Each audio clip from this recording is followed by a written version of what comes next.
Hi there, I'm John from CNCKing.com, and today we're going to laser engrave a walnut charcuterie board.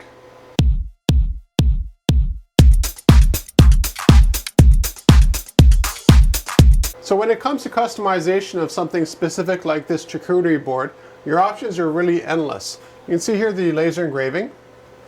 It's a little bit hard to see, but it's roughly 3 millimeters or 1/8 inch deep into the board. And for this customer, this was an important feature because what they're going to do afterwards is actually use resin epoxy, and they're going to sort of paint the epoxy into the board to make it totally customizable at the same time as they're filling up this hole here. Now when it comes to your design options, you can literally have any font you want, any imagery you want, any font size, anything you could think of, as long as it's a black and white vector. And that's important because if it's a bitmap, in a lower resolution one, you end up with jagged edges, and the laser will produce those jagged edges on the finished product. Now you can get away with a lot with wood specifically because the density is not very high, so you might not notice it, but it'll still be there. So a vector means that when you zoom in, everything's nice and sharp regardless of how much you zoom in, and that produces the best result.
Now when it comes specifically to woodworking and laser engraving on the wood or in the wood, there's a few things you want to keep in mind. Number one is the process is subtractive, meaning that it's removing material from the surface of it. So there will be some depth, regardless of if we use the laser or the router to do it. The advantage of the router is that you can also end up with dimensional fonts. So for instance, let's say with the laser, you're going straight down, and you end up with like a 90-degree. Unless I do a lot of laser engraving, I could maybe bend it a little bit, but not too much. Now with the router, I could actually use like 90-degree bits, 60-degree bits, 35-degree bits, whatever, and actually produce a beveled edge, which looks kind of neat. But again, if you're just going to do resin work, you might as well use the laser to do it, because you won't see that bevel once you do the resin unless it's a clear coat.